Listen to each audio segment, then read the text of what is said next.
Welcome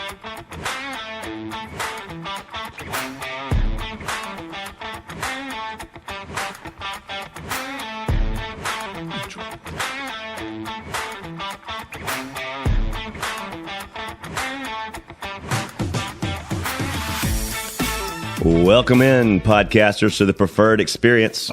Once again, Will Barrett and Stacy Mills coming to you with an episode of the Preferred Experience that I think is going to be one of our most downloaded podcasts to date. Millzer, what do you think? Oh yeah, I think we're going to have a good one here. After if we get a little preview of what we're going to talk about, this is going to be good. Yes, it is. Yes, it is. We've got two illustrious guests. Some one of Prattville's living legends and one of Prattville's notorious legends joining us right now. we got. I'm gonna let Millzer introduce our guest right now. AAA, effective today, hit .306 down there, and was named the International League's Rookie of the Year. In fact, he led all of minor league baseball in hits with 176, and he hits one deep to right field. And Marlon Anderson, in his first major league at bat, has hit a home run. The 7th home run hit against the Mets tonight, and the Phillies lead 15-3. And that baseball is going to be valuable to this young man. Marlon Anderson goes deep. Welcome to the big leagues, kid. 3-2 is smacked to right field. Not again. Not again. Marlon Anderson with his second home run of the game. And Halliday is ticked. He's made two mistakes tonight, both of them to that guy.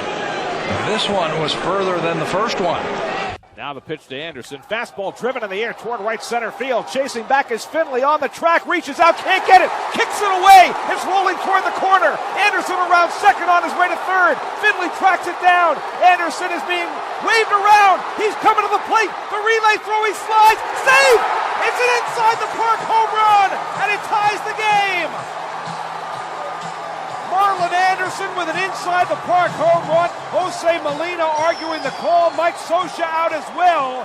But Marlon Anderson has tied the game at 2-2 with an inside-the-park home run. AAA, effective today. You know, I'm sitting here listening to this highlight montage of Marlon Anderson, looking at him, watching him listen to it. He can't even look up. The most humble dude I've seen in professional sports in a very long time. He went on to hit 63 of those home runs, 371 RBIs, and a career batting average of 265 over an 11-year career in the major leagues. And he's from right here in the Preferred community. Marlon Anderson, thanks for joining us this morning. Thanks for having me, guys. Yeah, that head down was kind of visualizing. It's so crazy. Like you can literally close your eyes, and I've seen it so many times. I lived it. I can literally visualize the whole effect of going around the bases and the people that I'm facing and all that stuff in those situations. So awesome to be a part of this, and awesome to be here with you guys. Marlon Anderson's here with us, and also with us is Marcus Jackson, who I will not say anything else about. Please don't. And as always, Marcus. That's as always, Marcus. Yeah, our city councilor, District 2, Marcus Jackson. Marlon and Marcus have this awesome foundation called the Marlon and Marcus Foundation, and we're going to get into that in a minute. I'm just glad to have you guys here. Well, I'm a little upset that y'all had Robert Stritchett on. That y'all had Councilman Robert Stritchett on here before you had Councilman Marcus Jackson on here. What's up with that? Well, you know, it's not a preferred selection thing. It's just the way they come. Okay. If it makes you feel any better, Councilor John Chambers is a tick that he's not on here yet. So, oh dang! So we're this is the Preferred Experience, not the preferred political forum. Oh, okay. All right. Y'all got plenty. Y'all get to talk every Tuesday night. We don't. These are building. They're building in quality. You see? Okay. No, that's what it is. And I'm sure the one that he was on has been the most downloaded one thus far. Absolutely, because we talked about beer league softball a lot, and people around here love that stuff. But speaking of a level a little bit above beer league softball, that would be Major League Baseball. And Marlon, wow, I mean, what you did from playing with the Phillies and the Rays, and the Cardinals, the Mets, the Nationals, Dodgers, and then finished with the Mets. The great thing was listening to that little montage I put together is the names. Yeah. He hit 2 off Roy Halladay. Right. I mean, we're talking about That's one not of the Rick Mailer. Yeah. Okay. We're talking an all-timer. You heard Yadier Molina's name mentioned. Yeah. I mean, Finley. He's played with the best of the best in the 2000s. And you have the people refer to you as the greatest pinch hitter of all time, possibly, like Mr. Clutch. Like you need a hit, you put Marlon in the box. Well, that's something that I did become known for. That after my first 5 years of playing every day, I had a different role pinch hitting, and most of the time, it was 8th and 9th inning against some of the best closers and setup guys in the game at the time, and very fortunate enough to play with a lot of guys. I had those at bats before I became a pinch hitter, so I literally I had enough at bats to know who I was as a hitter. Knew how they were going to pitch me in a lot of situations, and I did a lot of research back in the day. I tell people it's not about just practicing, going out there beforehand and whatever. When you get in the big leagues and you have data that you can pull off of, and you can do your research and have the video and be able to watch guys and see them pitch before. People, I think the so-called new thing is analytics. Right. Not really understanding that we've been doing that forever in sports. It's just now it's more at your fingertips because of the computer that's changing. Instead of me watching a VHS tape and having to rewind back when I want to see a guy or do whatever, now everything is automated. You can pull up quick or whatever. Data comes quickly, but we've always been data driven in the game of baseball. Yeah, the availability is what's amazing about it, because when on those highlight clips, that very first one, I can remember sitting on my couch when my roommate Mike Smith, me and him, who's an old teammate of Marlon's, we were sitting there and we saw that very first home run, and you saw it when it happened, but you never, you don't hear that call until 10, 15 years later. Now it's all you can pull it up on YouTube like that, and that's what he's talking about. The information is such at hand now that anybody can be an expert, or a so-called expert, real fast. And I think that might be one of the problems with the game today is that everybody thinks and we're they're getting an expert. a massive nod right now over here to our side here. And, go ahead, Marlon. Well, if you read any book about being an expert at anything, it takes time. It takes and it's actually doing that thing, not reading about that thing. You can read a lot of books and you can see a lot of video. You can do that, but when you get better at something, is actually doing it. I can't remember who wrote the book, but it's about building up myelin in your, just the consistency. But it's like 10,000 hours of doing something actually makes you an expert at it. Right. Not 10,000 hours of watching something or reading something, whatever, but actually doing that thing. That's what gives you the information to be able to, sometimes to be able to pass it on. I can watch games and see things that sometimes like people never pick up and never watch or whatever. I watch guys giving lessons now. And I'm critical about a lot of things. I want to help every person be able to meet their maximum potential and talent, whatever that is. But they need good information from people who have done it before. And not always from people who watched it or read a book about it and think they're expert at it and make themselves the expert at it, except for they didn't have the experience of being on the field and actually doing it for all that time. And the other aspect of having the right mindset for the game is not just knowing the analytics, not just knowing the actual skill set, but also having it between the ears of how to play this game the right way. We see that we were talking about before we came on this Tennessee game last night, where this guy, maybe one of the greatest players in NCAA baseball right now, is ejected from a super regional game because he's chirping at the umpire on a strike 2 call. Yes. What did he say? Never mind. This is a family program, Marcus. See, when I upload this, I have to check a box. Is there explicit language in this? And I don't want to check that box. Okay. So, But that kid's doing that because he's never been checked. Yeah. Nobody's ever told him, like, this is not how we do it, son. Yeah. We don't do it like this. And it's filtered down all the way down into 8U and 10U and 12U. This is a problem. Yeah, it is a problem. And I tell people back in the day, umpires have always been bad. You're going to have bad calls. Things like that are going to happen. What as an athlete, as a person that was competing, I always felt like I was better than the people I was competing against. And I was going to figure out how to get a hit. Even if the umpire, made a bad call, as long as he didn't take my last strike, I'm okay. Yeah. Now, I've had my run in with umpires, which I'm, nobody's perfect on that. But I can promise you, I never got tossed out of a game from arguing with an umpire in the big leagues. When I got to the big leagues, I never said a thing to an umpire. I never looked back to an umpire or anything until I had at least 3-4 years in the big leagues. Mm-hmm. You don't do it if you're going to get there. I always tell people, a lot of things I've accepted now. I think kids learn and see things and say, well, I can do it, instead of earning the right to be able to say that to an umpire at a time where it's going to make sense. And it's going to be the right thing. It's going to be handled in the right way. But if anytime you turn around and say something directly to an umpire, most of the time you're going to get tossed. Whether it's a good call or a bad call, you just hurt your team in that situation. Yeah. And it's even double because now he can't play today. Can't play today. Yeah, right. And they could be eliminated today. Mm-hmm. If Tennessee could. If Notre Dame wins again, it's a problem. Yeah, it is a problem. And again, we can go dive into that a little bit. I'm going to try to be more, upbeat on this, but it's the behavior of just kids really everybody is special.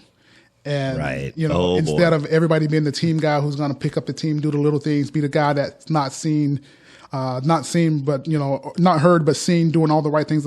Nobody wants to be that guy anymore. Everybody wants to be the superstar. And that's just not possible to have a whole team of superstars, because it takes everybody doing the little things on a baseball field for the team to win and for it to be more about the team game. It's not about me and my one at bat. It's about what do the team needs from me right now. And, I pride myself in that as after my first 5 years of playing every day, I could have complained. I could have been on the team sulking or whatever because I wasn't getting at bats, but I knew I was going to have one at bat that night. Mm-hmm. I knew it was going to be my chance that night to help my team, whether it's against a setup guy, the closer, tie game, up by one, down by one. I was going to have an opportunity to make a change. So that's where my preparation to be ready for that moment.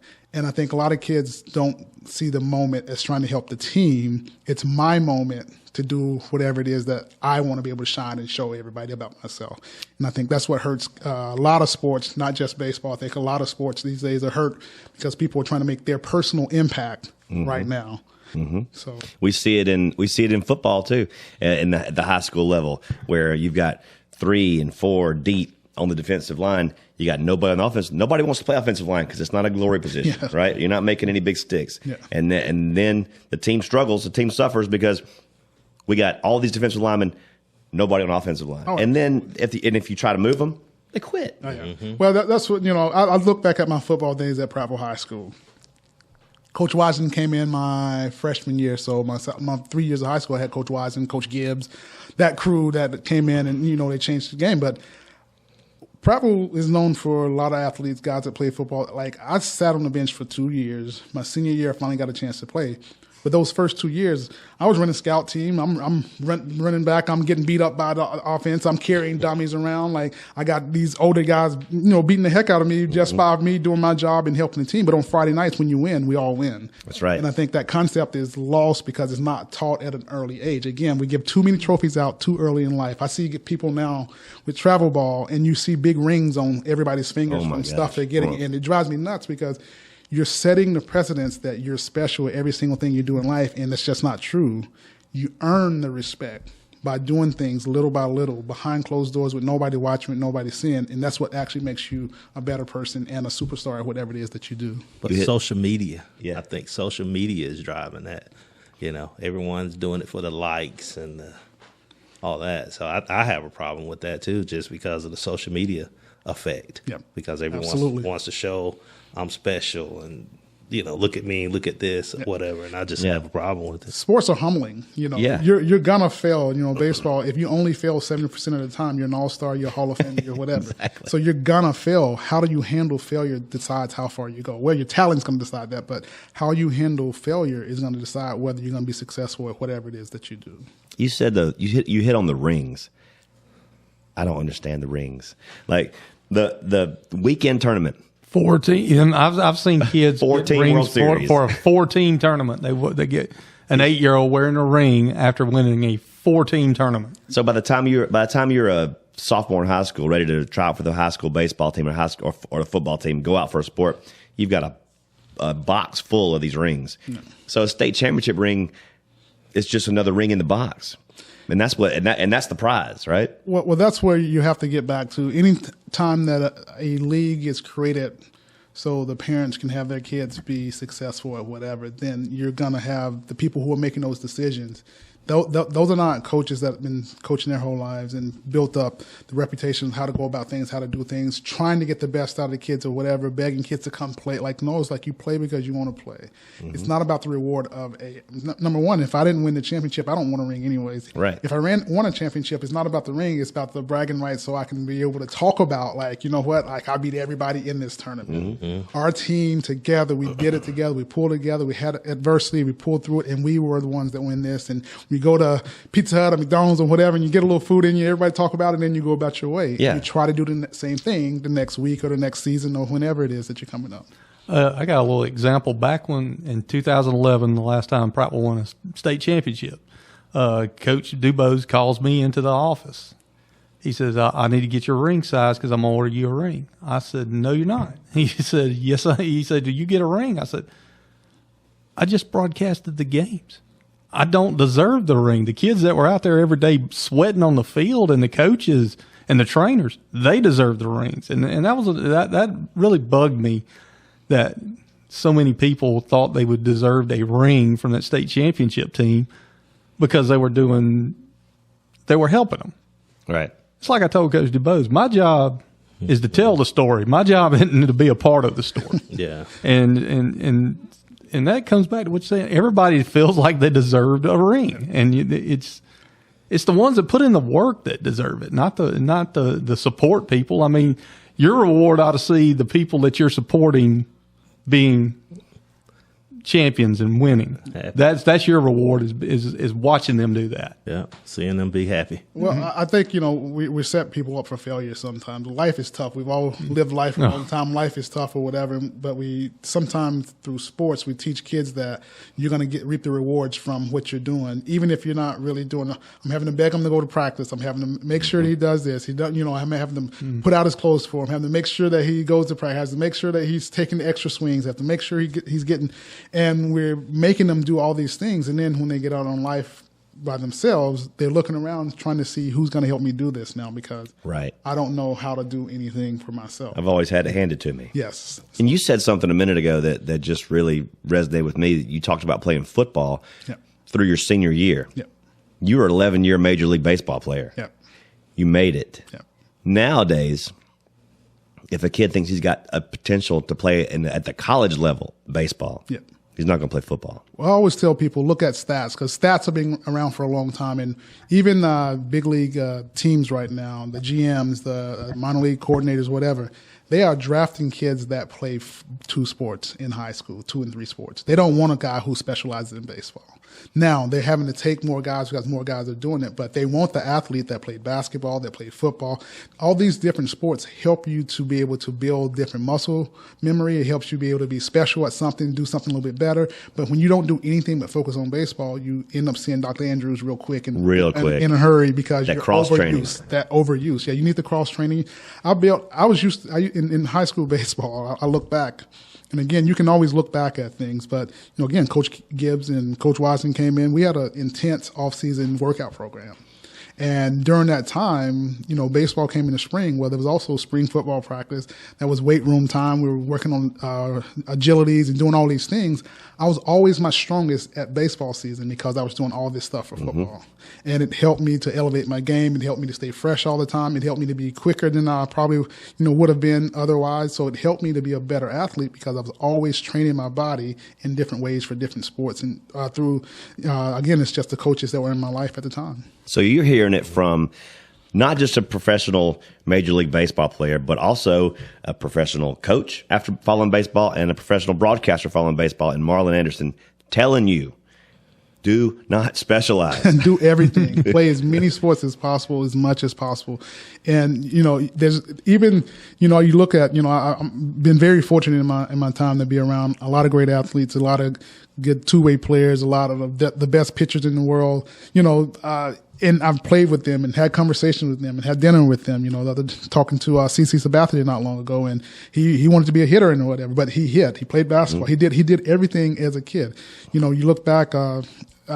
Good friends with Tom Glavine, and Tom got drafted as a hockey player. As a hockey player, out right? Of high school, and he was pretty good. And they thought he was going to be in the NHL. But when you specialize at something, you stop growth in other areas of your life. And I think for me, being fortunate enough to to be around guys and to see it and to listen to GMs, owners, minor league coordinators, minor league directors, people who are running these minor leagues, to listen and be in those rooms in conversation and them looking for that player and taking the two-way player over the guy who's specialized because they know sooner or later that guy's going to be hurt if he hadn't already been broken before. Right. Okay, he was mentioning all these great athletes that he's played with. I did not hear Marcus Jackson listed in that.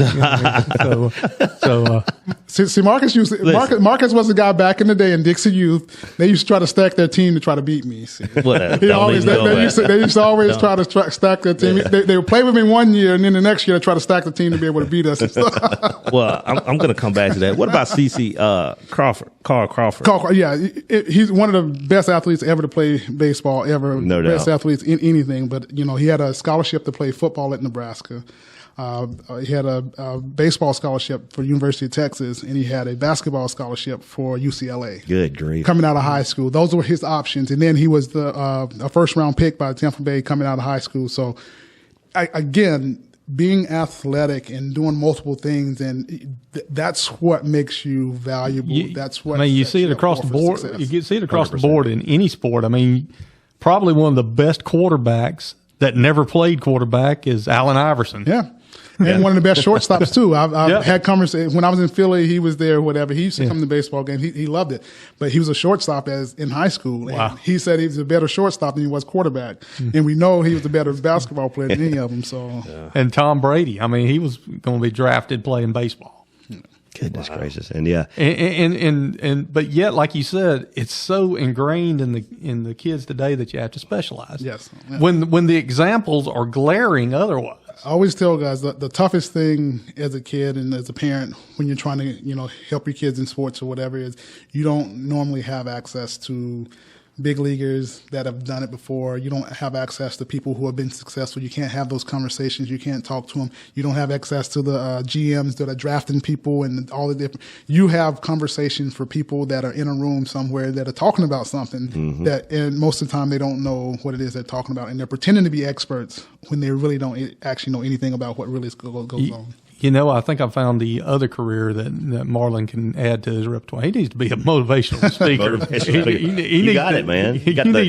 You need to get paid to go to these high schools and get these kids in a gymnasium and lay it out for them. And Marcus will drive you around. No. Well, you're talking about going back to Dixie Youth. He had aspirations of being a pitcher. But one year, we killed that dream. They stacked the team. Go ahead. One year, Tom Carr was our coach. He always, for whatever reason, how did Dennis Lawrence always end up with you on his team? Because my dad always coached with him. Whatever. He stacked his team. So that's one how you year, stack it. So he had aspirations of being a pitcher. Tom Carr, we had Eric Fisher and all these guys, Chris Llewellyn. Courtney Moore was on that team. So anyway, they stacked the team again. They stacked the team. Go ahead. One game. And somehow Tom had maybe 5 or 6 black black boys on the team, and we all hit home runs off of Marlon. One game, one time, it was like 5 home runs in one game, and I don't think you ever pitched again after that. No, we were like 12 years old. I pitched until I was 13, and then I got the realization. I knew it wasn't my thing then. Whatever. But I could throw strikes. You talking about a bad attitude? I think he walked off the field, threw his glove, through his bat. If I'm hearing this correctly, Marcus Jackson just said he hit Marlon Anderson off the pitcher's mound. Oh God, yeah! I made him quit. I've made him quit a few times. Tapped out. And look, and it took him places he never thought he could go. Exactly. Yeah. So now you got this wealth of information, this wealth of knowledge that you can give to the generation coming up, and you've chosen to do that in this foundation, the Marlon and Marcus Foundation, and it's what you're planning on doing, what you already have underway, is just fascinating. It's just amazing for this community. Talk a little bit about your foundation, the Marlon and Marcus Foundation, why it exists, and why Prattville. Well, I think Marcus and I, again, we've been close since the time we were kids or whatever. Leaving college, Marcus would always come to South Alabama. During my time off, I always go to Auburn, hang But we always had a desire to see better in our community. You know, it's just something, even as young kids, we talked about, you know, the black community needed certain things to be better. And you know, we always talked about, was something that was on the agenda.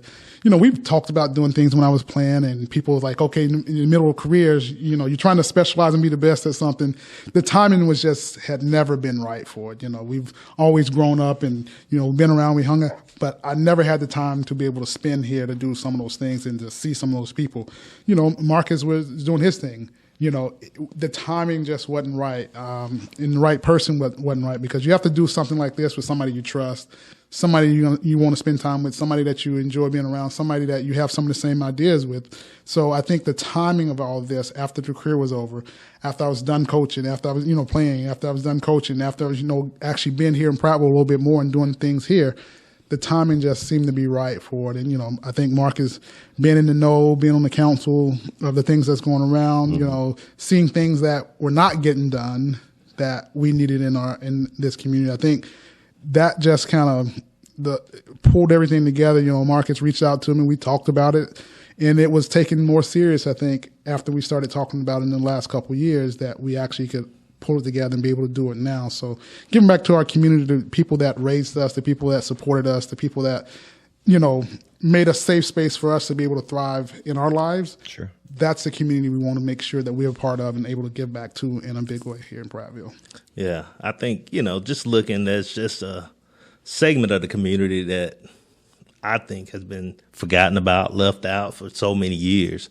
And being in the school system, being on the council, like he said, you know, he mentioned safe spaces. We need more safe spaces for our young people. You know, every year I hear, I get calls from mothers like, hey, you know, where can my kid go for the summer? You know, we have the YMCA, and the YMCA is great. You know, I love David Lewis and what they've done, Keith and David. I'm actually on the board now. But city of Prattville is almost 40,000 people now. So we need more safe spaces in the community for after-school programs, summer programs, Tutoring. You know, and why not put something right here in the heart of this particular community where, you know, the needs are the greatest. So that's why I reached out and I said, hey, look, here's some land here. This is an opportunity for us to make a positive impact and provide a safe space for this community. And so the Marlon and Marcus Foundation has this dream, right? Yep. Dream Center. The Dream Center. And if you haven't seen the renderings of the Dream Center, it's amazing. Yep. It's absolutely amazing. And this is part of the reason why the Marlon and Marcus Foundation has fundraisers. Yeah, absolutely. I mean, reached out. I think it was Krebs that, you know, Marcus knew some Auburn contacts from when he went to college up there. Shout out to Owen Ray Womack. and I think, you know. All right, now you're gonna get Will a little fired up now, because that is a rival. No, we're rivals, but I like Ray. Yeah, I'm good with Ray. The biggest thing, you know, in talking to, because it's the Dream Center, but he talked to me like, what do you visualize?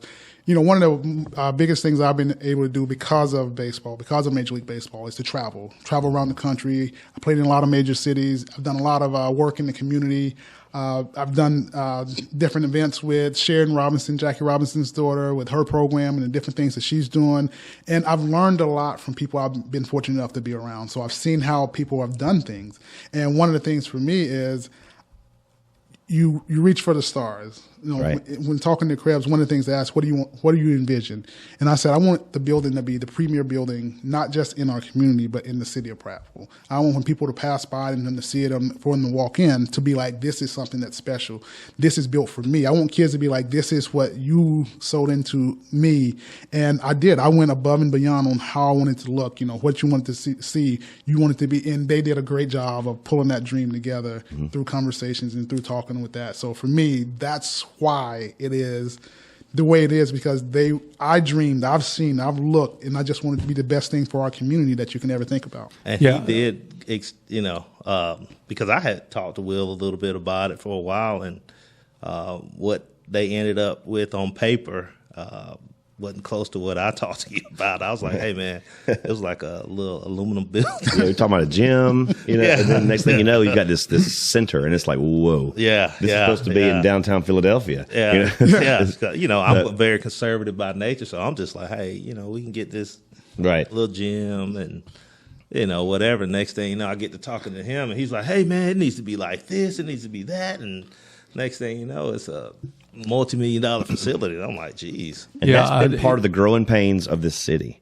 We've the meteoric rise of Prattville from 1995 to 2022. We've gone from 17,000 people to over 40,000 people in this last census.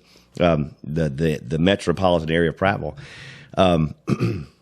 For the longest time, when it came to facilities, when it came to just about anything, it was, well, it's good enough. Yes. Yeah. It's good enough. And this current administration at Prattville, hats off to them. They don't adopt the "it's good enough" anymore. Yeah. It's got to be excellent. They want excellence, and that's what is coming into the city. And the Marlon Marcus Foundation and the Dream Center is just playing into that. We want excellence. We want elite level. And I think for the kids to walk in there and see that this is for them, and they see that excellence, now they can dream a little bit further. I think you have to show people something that they can achieve or something they can do. I was, again, very fortunate to be able to travel as much and do some of the things I was able to do. But, I was green. Mm-hmm. I remember, getting on the plane and flying to Philadelphia when I first got drafted and having to go to Florida and do it. Like, I was absolute green. I had no idea, and you first get there, you go to small cities. But as you progress and you start getting better and you progress, like even some of the minor league cities that I played in, we were in Buffalo, New York, but like Buffalo was, huge compared to Prattville. Right. Clearwater, Florida, I spent, years down there. Like, it's a real city that's right outside of Tampa that, like, they are thriving and doing a lot of things. So for me, seeing things like that kind of sparked that, and, it played a big role in who I became as a person as I grew up. So for me, I wanted to be able to give some of those same dreams and provide some of those same things for the kids that's here in Prattville. And if you want to see perfect evidence of this philosophy is the actual golf tournament itself. It is a tremendous event. Last year was a first class operation from start to finish. You had so many great major league legends coming in as Marlon brought in. And I'm going to tell you what, real quick, Luis Gonzalez is one of the funniest men that ever walked planet Earth, and I will die on that hill. I've never for a 10-minute conversation, I've never laughed that hard in my life. You can ask anybody in the big leagues that's had the conversation with him, and most of them would say the exact same thing. He's just got that personality, and he's that kind of guy. And you didn't think that he didn't look like that kind of a guy, playing ball. You just thought he was a serious ball player. Oh no, this dude is nowhere near serious. And I was fortunate enough to know him. When I first went to South Alabama, of course, he's a South Alabama guy. And when I first got there, I was on the team with his brother, and then I was his brother's roommate. So I've known Louis since I was like 18, 19 years old, and he's been nothing but the ultimate professional in everything. And, him coming to support us and be here for us was great. But Louis is a great example of people who have learned to do it right and people who do it right. And these people, these former major leaguers, they don't come to you and do things like this for you and with you unless you have been the consummate team player to them. Yeah. You talked about earlier about doing things to get your numbers up, to do things for yourself in this daddy ball era that we're living in. These kids are going to be lonely when their career's over because nobody's going to want to be around them. Absolutely. So, it's a tough thing. I tell people, sacrificing in the mix of a game where there's a winner and losing, people, it's a tough thing to do. You have to eat your pride sometimes. Not, I can't say I've always been perfect at it, but I've learned from some of the people that came before me. I learned from, for me, from guys who spent time with me, who, you go to dinner with, you hang out, you have conversations, and, you learn from a guy you may love to death, and you learn how not to do it from a guy you may not like very much, and you see how he's done it. But there's something to learn from everybody. And you learn the most from people who care about other people and who are concerned about the good and the bad that's going on around the country or whatever. And like this, just true everyday people. I tell people, like, never dug into politics, as a player, and you're teammates with a guy, you're teammates, you're part of a team. We love each other. We do it. Like it was the love that was shown that you can deal with somebody. It's just something that for me, it was always special to me. And it makes me, again, that's why I'm friendly with everybody. I've been a part of and seen people from all across the world come into one clubhouse and really work together in everything they do. So it's beautiful. Okay. Now let's get a little more localized. Growing up, who were your biggest influences in this community? Jeez. Both. This is for both. Yeah. Jeez. Jeez. No, I mean my biggest influence in life, is definitely my mom, but my great grandfather, who I grew up on his land down in the loop down there in the flats down there. He had 80 acres that I grew up on, and he was 74 years old when I was born. And he died when my sophomore year of college. I got to spend 20 years with him. Day in, day out, I grew up, 2 football fields away from him and spent time with him every day. And I didn't always understand it, as a kid or whatever, but, after he passed and some of the life lessons and things that I go through, I always refer back to him and the lessons I learned from him sitting on the porch. He was always, if I was leaving out, he was the last house that I stopped at before I went out, and he was always the first one I stopped at coming in. When I was younger, we would live with them for a while, so waking up, and my great-grandmother always had pound cake in the kitchen, and she'd always feed people. Mm-hmm. But, I was out following him around, watching him work hard, and, he's a black man in the middle of Alabama in 1941 with 80 acres. That's not something that's normal. No. Right. And for it to still be in the family, but the lessons I learned out on that land with him is, for me, is the ultimate person that I only think about when I'm doing majority of things in my life that I do. I always refer back to those lessons and who he was, and always talked about treating people the way you want to be treated. And, and he was a person that you couldn't steal something from him because he was going to give it to you if you needed it. Right. And I think it's so funny. I heard somebody, again, it's this generation, and it's the daddy ball, and it's the whatever. I said, treat people the way you want to be treated. That's scripture from the Bible that he believed in and went in. And I heard somebody not long ago was like, well, no, you don't treat people the way you want to be treated. You treat people the way they want to be treated. And it's like, I have no idea how you want to be treated. Right. But I know how I want to be treated. It's going to be with respect. It's going to be with patience. It's going to be with time. Like, that's what I'm going to try to give you. If I try to give you what you need, I'm going to be confused. I'm not going to know what it is. Things are going to get twisted, and I'm not. But if I treat you well, because I know I want to be treated well in every situation, then I'll be fine as a person. Absolutely. Amen. Straight from the Bible. Yeah. Well, Marcus, my parents, my parents had us young. And one thing I could tell people, and I look at folks, my parents, they had us young, but one thing they always did, they always worked. You have so many people look at the economy now, people don't want to work. But I look at my parents working 2 and 3 jobs to provide for us. They could have sat back and waited on things to be given to them and to us. But that's one thing I saw from both parents. You don't wait for handouts. You don't wait for people. You make it happen. And then, of course, all my coaches. Yeah. I had a lot of coaches and a lot of mentors. Throw some names out there so people will recognize some of them. I'm sure they will.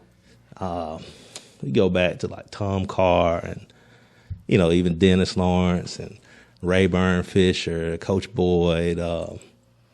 Who am I missing here? Mike Sheridan. I remember those guys. Coach Page, Coach Minor. All those guys played a huge part, and that's why, I wanted to be a coach. Coming back and working with people and working with kids, being mentors. My youth pastor was Thomas Shipman. I used to go and sit in his office every Saturday. I would walk to the church, sit up in his office, and he gave me an opportunity to just talk. He listened. And that's why I try to take time now with young people, especially young boys, because they don't know how to communicate. We're not great communicators. But he would give me that opportunity to sit in his office, and he just talk. He never judged me. He just listened. And as I got older, Jerry Brown, he's in Atlanta, mentor. He brought me in. He said, look, this is how you do things. I was kind of like, he was an older white man. It was kind of like different strokes. Here I am living. Mr. Drummond? Mr. Drummond. Yeah, Jerry Brown. I was like, I'm living in the basement out of college, and here it is. He took me in, and We had a great time. He taught me a lot of life lessons. Well, I know as kids, growing up playing youth football here, I played with the Raiders. I don't know a lot of guys in the community played with the Bears, but I played with the Raiders. But Tim Robinson was that guy who very early in my football career and just in the community was the guy who gave back and spent a lot of time with us and tried to teach us the right way. Yeah. Baseball, Dennis Lawrence was my guy. From the time that I was 9 years old, I think he was my summer league coach. And from the age of 9 until I graduated at 18, I played with him every single summer. Dennis came in. It was unique because Dennis was just finishing up. He was working, but he had just finished up college at Huntington University, or Huntington College, I think it was, Huntington College at the time. And he just a college, division, NAIA, college baseball. But some of those little tips that he gave me from playing over there, whatever, as a 9-year-old, 10-year-old kid, was changed my game, changed my mindset. He would always be very positive when he saw me do things or whatever. He bought me my first real glove, so he spent a lot of time in my life and literally helped to mold my confidence in who I was as a player. You go to high school and you get Coach Lambert, which was, absolutely amazing baseball mind, baseball person, but still doing it today. Yeah, no, absolutely. But, it's not the on the field stuff. The on the field stuff was easy with him, but, a lot of people don't know the story. Coming out of high school, I was one core class short. Had no idea. I had my grades. I made my ACT score. I was getting ready to go to college or whatever. And they told Coach Lambert. Well, Coach Lambert went to the teacher. He went to the state education. He had the principal, had all this stuff. And he worked behind the scenes to get one of the classes that I was taking, which was an elective, but got it as a core class. Because it wasn't that I didn't take a class my senior year. I was because I had all my credits, I had everything good. I was going to college, everything was set, and I didn't know. But he fought for me behind the scenes when nobody else knew, nobody else did it. Those teachers that fought for me, and I got into South Alabama. They only got it settled. Literally, I was 2 weeks away from going when they got it settled, and I was able to go. So what Coach Lambert did for me opened up the door for me to go to South Alabama, which opened up the door for me to be able to live the life I'm living now. But I don't think he told me until maybe 5 years later. I never knew that it was an opportunity. But I say that and tell that story. Who you are as a person is what dictates how hard people will fight for you and what they'll do for you without you having to ask. Yeah. And I think for me, if I would have been the guy who was always late, the guy who didn't pay attention, the guy who wasn't a good teammate, the guy who made excuses, the guy who wouldn't work, then I may not have been able to get in college to go to South Alabama because Coach Lambert may not have fought for me in that way if I wasn't the person that I was. So I look back to the people again. Why the Marlon DeMarcus Foundation? The people in the community taught me how to be respectful. They taught me how to do the right thing. They taught me how to care about other people. And it translated in my life in a way to where it literally changed the rest of my life because people were willing to sacrifice and give their time, effort, and sometimes money in order to make sure that I had the things that I needed. So. Unbelievable. Yeah. Unbelievable, man. That is absolutely incredible. Hey, we're going to put links to the Marlon DeMarcus Foundation in the show notes. Yes. And the event's coming up. If you want to get involved with the foundation, if you want to donate to the foundation, if you want to get involved with the golf tournament coming up, the links are going to be there in the show notes. So I encourage everybody to go to the show notes after the show and click on those links and get involved because I'm telling you, these guys are creating life change in this community. They're breathing life into a community that really needs it. And because we wouldn't be here without this community. Yeah. We wouldn't be here without so many people. And that's one thing I think in life that people think they make it on their own, but we never make it on our own. God places people along our paths to help us get to where we need to be. Perfect example is, Marcus grew up in Prattville his whole life. I grew up in the Prattville area my whole life. I didn't even know Marcus until my college age years. Didn't even know, and Now we're pretty close friends now, and it's because of our ties to this community, and we know who each other is and what we're about. Well, guys, thank you so much for being here today. This has been enlightening to me. It's been uplifting to me, and I know Millzer too. Yeah, absolutely. This is definitely a message everybody needs to hear.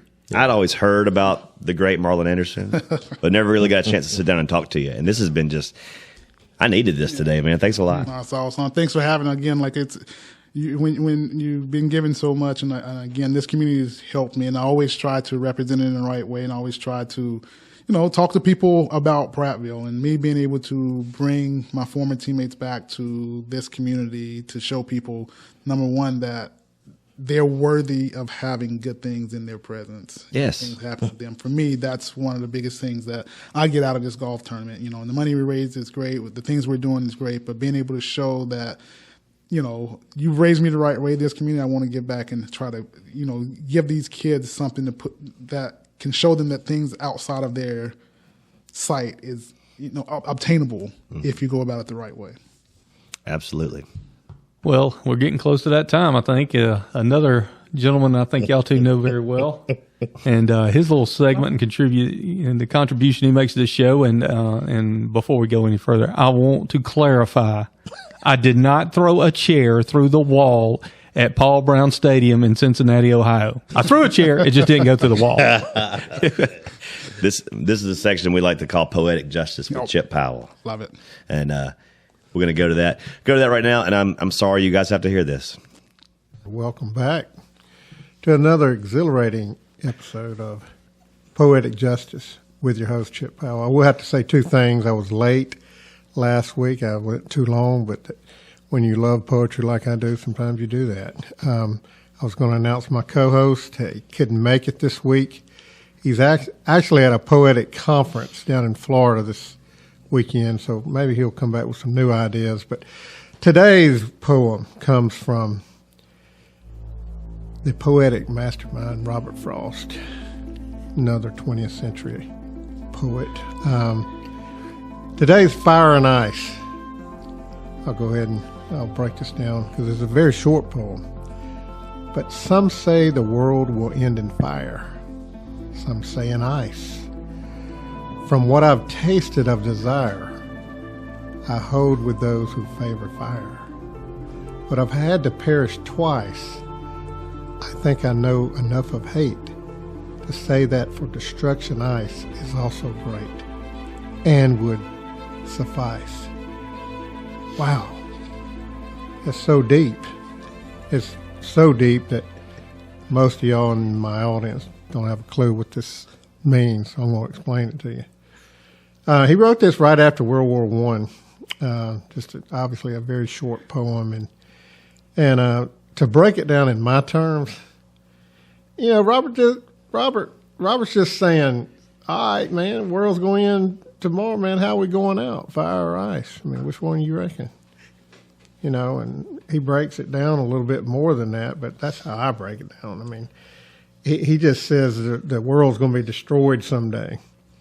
And fire symbolizes greed, and ice symbolizes coldness in relation and hate. But he does say the world is bound to be destroyed one day. But I hope this doesn't darken your day that we're talking about this, but people are talking about the end of time, and Robert Frost did this in 1920. Unbelievable. Thank you for joining me. I'm sorry, guys. I'm sorry. Oh, my God. That was beautiful. I can tell he loves doing this. Yeah, I can tell. This is right up his alley. I can tell he loves it. Well, yeah, the first time he did it, he explained to us that he wanted that he was going to drop English lit because it was interfering with his football practice, and he said, Coach Dye said, "No, son, I need you to go to English literature. I don't need you here. I need you chase that passion." Chase that passion. So they were at a poetic conference.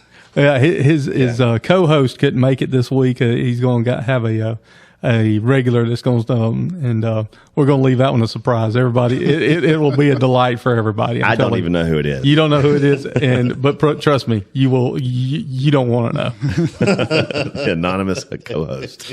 Well, do we have a motivational minute this week? Yeah, and then this one is actually This one is Coach Donny Burnett gives us our little motivational minute every week, and this one actually has a golf theme because of the Marlon and Marcus Foundation golf tournament coming up. So let's take a listen and see what Coach Donny Burnett how he could get us fired up and ready for the week. This is Coach Donny Burnett, and here's your motivational minute. Today's quote comes from the great Bagger Vance. Golf is a game you cannot win. This is Coach Donny Burnett for your motivational minute. Well, I know I'm fired up. Yeah. I'm fired up. As you can see, we've got some quality contributors to the show. Yes. So this is the beginning of greatness. I can already feel it for the Preferred Experience podcast. But we're all going to be able to quit our jobs before too long. Oh my God. Yeah, we definitely don't need to quit our day job right now, though. Not yet. Not yet. Not yet. But anyway, Marcus Jackson, Marlon Anderson, thank you so much for being with us today. It's been a delight and a pleasure. We look forward to what the Marlon and Marcus Foundation is going to continue to do in this community and reaching new heights of excellence and an elite level. Just what you guys are doing. Thank you. Thanks for having us. Absolutely. Appreciate you guys. Thank y'all. All right, that'll do it for the Preferred Experience podcast. Everybody love everybody, and as always, good night. God bless. Go Lions. All right, that's going to do it for this week. Man, Will, love you coming in, pinch hitting, and dude, you hit a grand slam tonight.